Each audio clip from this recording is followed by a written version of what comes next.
জায়গাটা কখনো প্রশান্তির হবে না। এবার আমরা সবাই একমত যে এই জায়গা প্রশান্তি করার জন্য আলাদা কিছু খোরাকের দরকার, খাবারের দরকার আছে। কথা বলেন ঠিক কিনা? আমার দেহের চাহিদা পূরণ করার জন্য বাহ্যিকভাবে আমার কাপড়ের দরকার, চোখটাকে সুন্দর করে লাগানোর জন্য কালার বিভিন্ন পার্থক্যময় কালারের দরকার। কথা বলতে হবে ঠিক কিনা? সেই কালারটাকে আরেকটু ফুটানোর জন্য স্টাইল মোতাবেক, ডিজাইন মোতাবেক কোট দরকার, কোটের দরকার, পাঞ্জাবির দরকার, শার্টের দরকার। আমার চুলের খাবারের জন্য আমার তেলের দরকার, পেটের খাবারের জন্য বাতের দরকার, চোখের খাবারের জন্য আমার ঘুমের দরকার। এগুলো সব পারফেক্টলি হলে চোখ ঠিক থাকে, ব্রেন ঠিক থাকে, শরীর ঠিক থাকে, স্কিন ঠিক থাকে, পেট ঠিক থাকে। আওয়াজ দিয়ে বলেন ঠিক কিনা? যখন গবেষণা করে দেখে আমার মনের শান্তিটা, পেট বললে তো শান্তি পাই না, আমার চোখে ঘুম আসলে তো আমি মনের শান্তিটা পাচ্ছি না, শরীরের রিল্যাক্সটা পাচ্ছি, শান্তি তো পাচ্ছি না। এবার সে বান্দা শান্তি পাওয়ার খোঁজে বাংলাদেশের বিভিন্ন জায়গায় ঘুরতে লাগলো, বিভিন্ন জায়গায় ট্যুর দিতে দিতে কক্সবাজার চলে গেল। স্বপ্নের কক্সবাজার, ঢেউ দেখতে দেখতে বিশাল সমুদ্র সৈকত, ঢেউর সাথে সাথে লাফ দিয়ে গোসল করতেই আছে। একদিন ভালো লাগে, 2 দিন ভালো লাগে, 2 দিনের পর দেখা যায় কক্সবাজারটাও আর তার কাছে ভালো লাগছে না, কক্সবাজারটাও তার কাছে ভালো লাগছে না। আনন্দ পেয়েছে, শান্তি পাই নাই। শব্দগুলো একটু পার্থক্য করবেন। আনন্দ পেয়েছে, আমার ভাইয়েরা বলে চল একটু মজা করে আসি, মজাটা পেয়েছে, শান্তিটা সে পাই নাই। এবার সে এখান থেকে চলে গেল ইন্ডিয়াতে, তাজমহল দেখলো, চোখের শান্তিটা পাইছে। যেতে যেতে অস্ট্রেলিয়া, লন্ডন, আমেরিকা, ইংল্যান্ড, সারা বিশ্ব ভ্রমণ করেছে, ঠিক আছে, চোখ শান্তি হয়েছে। এবার আপনারা আওয়াজ দিয়ে বলেন সবচেয়ে বড় শান্তি কিসের শান্তি? আমি শুনতে পাই নাই। যুবকের আওয়াজ যুবকের মতো হতে হবে, বলেন কিসের শান্তি? আর একটু জোরে বলেন কিসের শান্তি?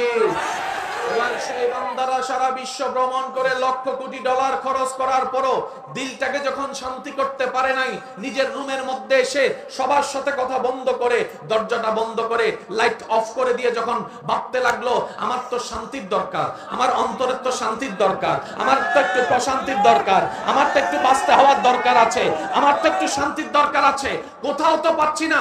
শেষ পর্যন্ত তার মন ডাক দিল, সব জায়গায় তো একটু ঘুরে দেখলাম, দেখি এবার একটু রবের দরবার একটু ঝুঁকে দেখি, রবের দরবার একটু ঝুঁকে দেখি, দেখি। অন্ধকার রুমের মধ্যে যাই নামাজটা বিছিয়ে কোনো প্রকার কিছু করা ছাড়াই জাস্ট একটু সিজদায় চলে গেছে। সিজদায় চলে গিয়ে কপালটা রবের দরবারে ঝুঁকাই দিল। সুবহানাল্লাহ বলতে থাকতে হবে, সুবহানাল্লাহ।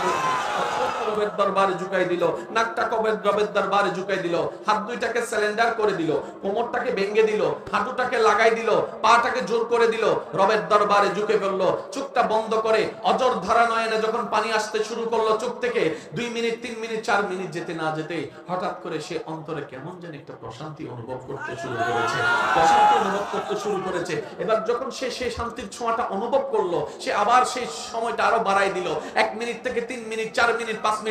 দেখে যতই সে যায় সময় প্রশান্তি হতে থাকে অন্তর, প্রশান্তি হতে থাকে অন্তর, প্রশান্তি হতে থাকে অন্তর। সে বান্দা বলে সারা পৃথিবী ঘুরলাম, কত কিছুই তো দেখলাম, কত কিছুই তো খেলাম, কত কিছুই তো খেলাম, কত কিছুই তো করলাম, কত কিছুই তো করলাম, কত কিছুই তো করলাম, এটা তো শান্তি হয় নাই। আজকে আমার রুমের ভিতরে না শান্তি। তখন সে অন্তর বলে এই শান্তিটা এতদিন বুঝলাম না কেন? তখন কোরআন ডাক দিয়ে বলে আলা বিযিকরিল্লাহে তাতমাইন্নুল কুলুব, ও জগৎবাসী শুনে রাখো, তোমার অশান্ত মন শান্ত করার খাবার একমাত্র ওই মনের সৃষ্টিকর্তা রবের জিকির করতে হবে, স্মরণ করতে হবে। সুবহানাল্লাহ। একটু জোরে বলেন না সুবহানাল্লাহ। শান্তি কোথাও নেই।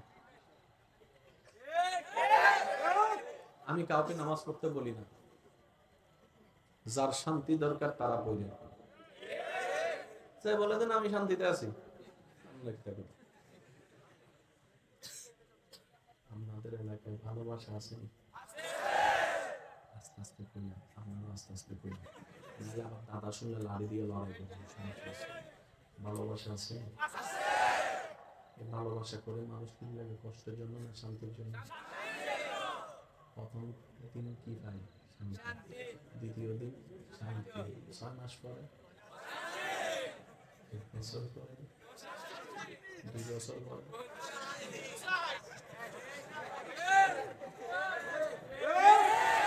বাস্তব না? আপনারা একটু বলেন না রে ভাই, আপনি না শান্তি পাওয়ার জন্য ভালোবাসার জগতে পা রাখলেন, অশান্তি কেন? এমন শান্তি পেয়েছে রাতের ঘুম আর নাই, মোবাইলটা কানে,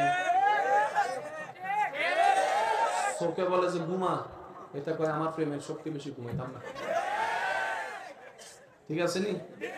3-4 মাস যাওয়ার পরে মিস কল দিলে কল দিল আর পাওয়া যায় না। আর একটু আওয়াজ দিতে হবে, ঠিক কিনা? আমার যুবক ভাইয়েরা, ও আমার যুবতী বোনেরা, ও আমার ইমানি ভাই বোনেরা, মনের কান দিয়ে শুনুন। ভালো লাগলে মিললে আপনার বিবেকের সাথে আপনি গ্রহণ করবেন, না হয় বাদ দিবেন। আমি প্রশ্ন করব, আমি ভাবার জন্য অনুরোধ করব। দুনিয়ার জীবন কয়বার? একবার। সুযোগ পেয়েছি কয়বার? একবার। আরেকবার আসার কোনো সুযোগ নাই। যেহেতু ওয়ান টাইম চান্স আমাদের, সুতরাং একটু ভাবতে হবে। ভুল করব না কেন? মানুষ যেহেতু হয়েছি, ভুল তো করবই। হাঁটতে ভুল, বসতে ভুল, চলতে ভুল, ভুল তো হবে। কারণ অনেক সময় তো বন্ধু ভুল বাছাই হয়ে যায়, অনেক সময় তো বন্ধু নির্বাচন করতেও ভুল হয়ে যায়। কথা বলেন ঠিক কিনা? লাগে কেন? জীবনের কষ্ট কমানোর জন্য বন্ধুর দরকার হয়। এবার আমার ভাই বলে, আমার 3-4টা বন্ধু আছে। আমি বললাম, ভাই বন্ধু বাছাইও সাবধান, আপনার একটু সাবধান করে চলবেন। কারণ যে বন্ধু আপনাকে গাজার দিকে নিয়ে যাবে, এটা কখনো বন্ধু হতে পারে না, এটা কখনো বন্ধু হতে পারে না। যে বন্ধু আপনাকে বলবে এক টান না দিলে কেমন পুরুষ হয়েছ, বুঝতে হবে এটা আপনার কখনো বন্ধু হতে পারে না, বন্ধু হতে পারে না। যে বন্ধু আপনাকে বলবে ইন্টারে পড়ো, ভার্সিটিতে পড়ো, কলেজে পড়ো, তোমার কোনো বয়ফ্রেন্ড নাই, তোমার কোনো গার্লফ্রেন্ড নাই, এটা যাই হোক বন্ধু হতে পারে না, বন্ধু হতে পারে না, বন্ধু হতে পারে না। মা বাবার সাথে মিথ্যা বলে টাকা নিয়ে আপনাকে পালিয়ে যেতে পরামর্শ দেওয়া বন্ধু হতে পারে না। আর যাই হোক বন্ধু হতে পারে না, বন্ধু হতে পারে না।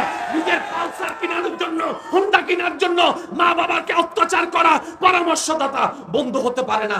প্রেম করার পরামর্শদাতা বন্ধু হতে পারে না। বয়ফ্রেন্ড গার্লফ্রেন্ড ওয়ালা বন্ধু হতে পারে না। কারণ বন্ধুকে যে দুনিয়াতে হাত ধরবে, আপনার হাত জান্নাত পর্যন্ত পৌঁছে দিবে, এটাই হচ্ছে বন্ধু।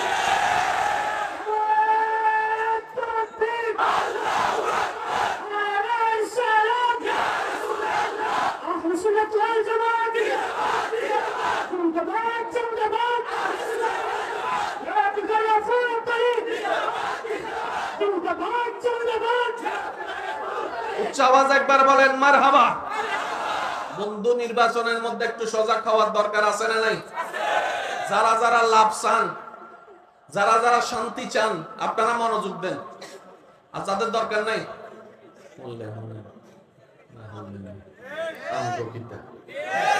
তবে আমরা একটা অঙ্ক ভালো করে বুঝি, নিজে বাঁচলেই, সবাই শুনে, নিজে বাঁচলেই আমার বাঁচা আমার, আপনার বাঁচা আপনার। মনে থাকবে, ভালোবাসার দরকার সবার আছে। ভালোবাসা ছাড়া কোনো মানুষ বাঁচতে পারে না, সত্যি। তবে আপনি যেটাকে ভালোবাসা মনে করছেন আর যেটাকে খুঁজতেছেন, দুইটা কি এক জিনিস না ভিন্ন জিনিস? এটা একটু বুঝতে হবে। আবার বলছি, ভালোবাসা ছাড়া কিচ্ছুই হয় না। বাবা একটু বসুন, ভাইয়া বসুন। এ তো মাশাআল্লাহ,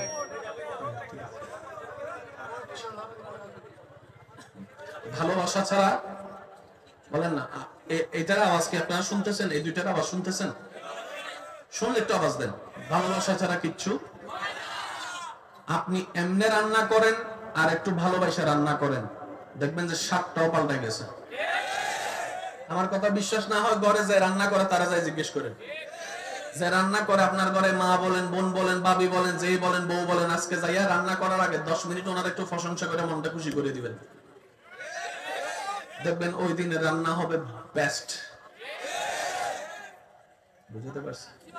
এটা আপনারা এখন বুঝবেন। 5টা চুলা, কয়টা? 5 জন মানুষকে আপনি দায়িত্ব দেন একই জিনিস দিয়ে, সব সেম, শুধু 5 জন মানুষ, 5টা চেহারা, 5 রকমের হাত। সত্যি করে বলেন তো, রান্না কি 5টা এক হবে নাকি আলাদা আলাদা? কেন?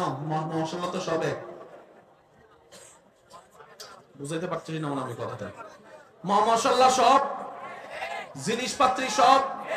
আমার বোনেরা যদি আমার আওয়াজ শুনে থাকে, এখন তার আপনাকে সাপোর্ট নিতে পারবে না। ওই যাওয়ার পরে জিজ্ঞেস করেন, কয় বাড়ি ভাইয়া কইছিল যে তখন শুনছিলানি, কখন ছিলাম, তুই কি একমত আসছ নি, একটু কইেন তো, জিজ্ঞেস করেন। 5 জন মানুষ 5টা চুলায় একই জিনিস দিয়ে, একই মাত্রার জিনিস দিয়ে রান্না করার পরেও 5টার স্বাদ কখনো এক হবে কেন? জিনিস তো এক।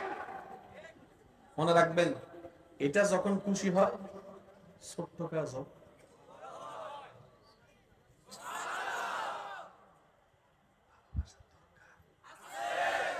কিন্তু কোন ভালোবাসা, এটা একটু আমার ভাইদেরকে বোঝার দরকার আছে। আমি এটা কইলে কি আপনারা কোনো মাইন্ড করবেন না?